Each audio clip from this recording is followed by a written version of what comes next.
Alors moi j'ai deux passions dans la vie, c'est manger et voyager. Et mes voyages se font en général en fonction de la gastronomie que je vais y découvrir. Et c'est justement autour de ça que j'ai orienté Hop Lunch, parce que voilà, j'aime bien faire découvrir de nouvelles cuisines. Et donc Hop Lunch, en fait, on sélectionne des restaurants en fonction de la qualité de ce qu'ils font et de la variété de ce qu'ils font aussi, pour avoir une offre la plus éclectique possible. Un gros petit-déj, bien chargé. Si je peux et si j'ai un peu de temps, une petite sieste avec mon fils. Sinon, je rattrape le temps perdu de la semaine et je rattrape les sujets administratifs, tout ce que je peux, quoi. Le temps, justement, c'est assez mal foutu. J'aurais pas mis que 24 heures dans une journée. Idéalement, j'aurais préféré qu'il y en ait une bonne trentaine. Comme pour tout entrepreneur, la solitude de l'entrepreneur. Moi, j'ai un peu foncé tête baissée sans forcément me questionner s'il y avait un écosystème existant auprès duquel j'aurais pu avoir des conseils ou autres. J'ai appris cette existence-là bien après et ça m'aurait certainement fait gagner du temps.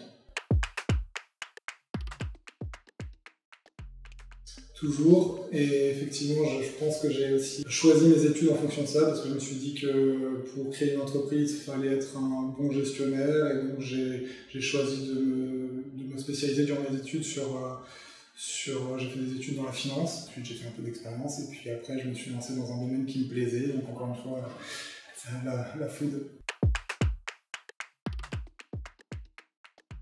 Justement de foncer tête baissée, de prendre connaissance en amont de tout ce qui existe autour de nous dans l'écosystème, que ce soit pour les startups ou autres, et de faire des rencontres, d'aller voir les incubateurs, les réseaux, etc. Et puis de prendre les conseils et ensuite de se lancer tête reposée.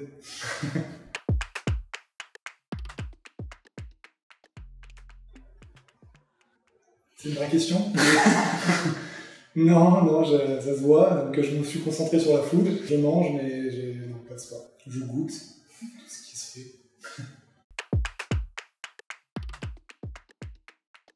Justement, d'intégrer la pépinière d'entreprise de Haute-Pierre, et ça m'a permis de faire beaucoup de rencontres, justement, de plus être tout seul dans mon coin, à me lancer comme moi je le pensais juste. Faire des rencontres et de prendre les avis d'un peu de tout le monde et d'avoir connaissance de tout ce qui existe, d'aller voir cet écosystème comme voilà, j'ai intégré l'incubateur régional CENIA, Réseau Entreprendre, etc. Ça m'a permis de gagner du temps et de l'argent.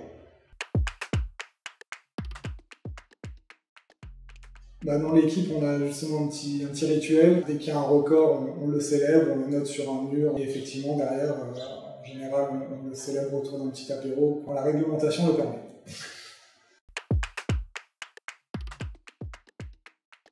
C'est réel, c'est complètement réel. Je ne gère pas, je fais comme je peux. Et forcément, oui, c'est stressant la vie d'entrepreneur, mais c'est ce qui fait aussi un petit peu le charme, j'ai envie de dire, puisque voilà, c'est plein d'adrénaline, etc.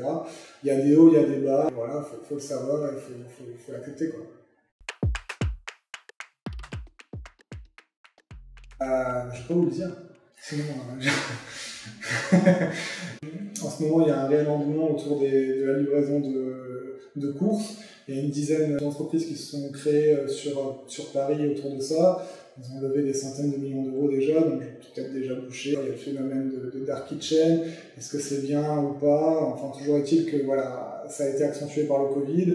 Ça fait prendre un nouveau tournant à la restauration, ça c'est sûr. Et je pense qu'effectivement, on va changer un petit peu notre méthode, notre façon d'aller au restaurant, et on n'ira plus pour les mêmes raisons. Ce sera vraiment un moment de plaisir quand on ira au restaurant.